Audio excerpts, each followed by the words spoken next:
Avec près de 60 000 nouveaux cas chaque année en France, le cancer de la prostate est le premier cancer masculin. Mais ce n'est pas le seul. Novembre bleu, eh bien on en parle dans ce nouveau rendez-vous de l'innovation santé que nous avons préparé avec l'Institut de cancérologie de Bourgogne. C'est parti.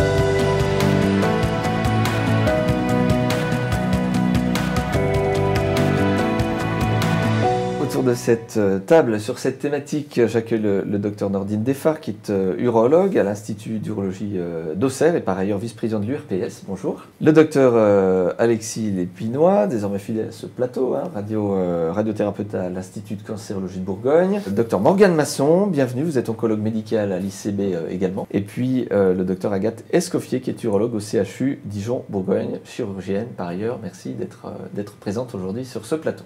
Novembre, mois de sensibilisation au cancer masculin. Quels sont les cancers qui entrent dans ce mois de sensibilisation et qui touchent particulièrement les hommes, Agathe Escoffier? Ces deux cancers sont le cancer de la prostate et du testicule. Est-ce qu'on peut donner quelques chiffres peut-être qui sont concernés? Combien de cancers en France, docteur Defar? Concernant la prostate, 60 000 cas diagnostiqués par an en France, 9 200 décès par an. Pour le testicule, un cancer de l'homme jeune qui est beaucoup plus rare. C'est quoi les facteurs de risque, Alexis Lépinois? Alors les principaux facteurs de risque des cancers de la prostate sont notamment l'âge, les antécédents familiaux qu'il ne faut pas sous-estimer, alors qu'ils peuvent être des antécédents familiaux de cancer de la prostate, mais attention également des antécédents de cancer du sein dans la filière féminine de la famille, des cancers de l'ovaire qui peuvent révéler une forme génétique de cancer de la prostate. Il y a également la population afro-caribéenne qui est un peu plus à risque, et puis également l'exposition au chlordécone qui a accru considérablement le risque de cancer de la prostate, et enfin le mode de vie, la sédentarité, l'alimentation qui sont également des facteurs de risque généraux à tout type de cancer. Comment on les dépiste, ces cancers, docteur Escoffier? Le cancer de la prostate est silencieux, c'est-à-dire qu'à des stades localisés, il ne s'exprime pas, on n'a pas de symptômes cliniques, pas de douleur, d'où l'importance de dépistage. Comme l'a dit le docteur Lépinois, en fonction des facteurs de risque, on peut proposer des dépistages différents, notamment à partir de 45 ans quand on présente des facteurs de risque, et sinon à partir de l'âge de 50 ans. Si on est sur ce plateau sur NL, c'est pour parler innovation, bien sûr, on en est tous sur le sujet innovation, deuxième séquence de ce rendez-vous.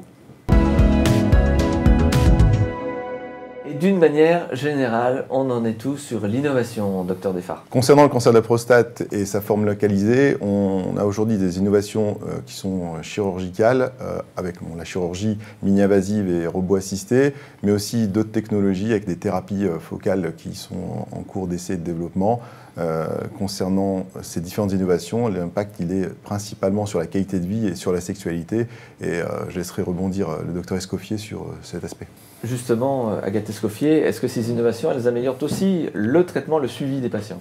Avec une survie à 95% à 5 ans, ces patients ont également besoin d'une qualité de vie correcte dans les suites de leur traitement.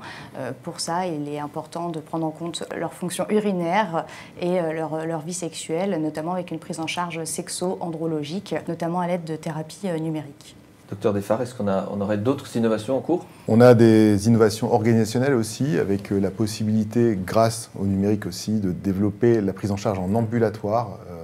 La qualité de la chirurgie qu'on pratique aujourd'hui et des autres thérapies proposées sur les thérapies focales permettent de développer davantage la prise en charge ambulatoire et de céder du maillage territorial pour pouvoir rester connecté avec les autres professionnels du territoire.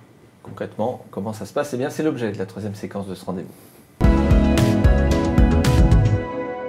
Docteur Lépinois, à l'Institut de cancérologie de Bourgogne, concrètement, comment se passe la prise en charge des malades? En ce qui concerne les cancers de la prostate, nous avons voulu mettre en place une approche innovante avec la mise en place de consultations communes urologues et radiothérapeutes afin de pouvoir apporter une information parfaitement éclairée aux malades, puisque dans un certain nombre d'indications au stade localisé, les malades peuvent être éligibles soit à un traitement de chirurgie, soit à un traitement de radiothérapie plus ou moins couplé à une hormonothérapie. Et ces deux traitements ayant une équivalence parfaite, il est important de mettre le malade au centre en fait, de ces décisions.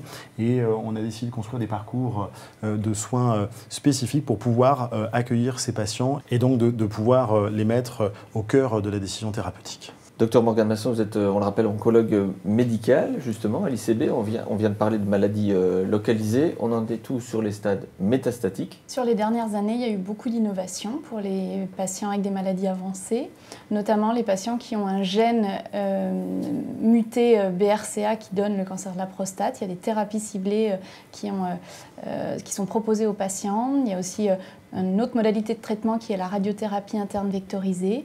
Et puis, il y a tout un arsenal d'hormonothérapie de deuxième génération qui ont des profils de toxicité différents qu'on peut adapter à chaque comorbidité des patients. On a mis en place des parcours de soins pour chaque patient. Ils ont un suivi oncocardiologique et puis on prend en charge aussi la santé osseuse avec un adressage au rhumatologue pour ces patients. Merci Morgane Masson. Un dernier mot peut-être pour terminer, docteur Lépinois? Il me semble important de parler de la recherche clinique, sans quoi les traitements, toutes ces innovations n'existeraient pas. Et on a souhaité à l'ICB travailler donc, avec les sociétés savantes qui s'occupent donc, des cancers de la prostate, mais également les industriels, pour pouvoir proposer à chaque stade de la maladie un essai thérapeutique et pouvoir faire la promotion de cette innovation en santé. Merci docteur Lépinois, bien merci à tous les quatre, docteur Desfar, docteur Masson, docteur Escoffier. Merci de nous avoir fait part de votre expertise sur le sujet. Merci à Pauline Rousselet, Ludovic Bouzig qui ont réalisé cette série d'émissions pour ONELS. Merci à Antonin Tabar évidemment qui a préparé tous ces contenus. On se retrouve très vite pour un nouveau rendez-vous de l'innovation santé.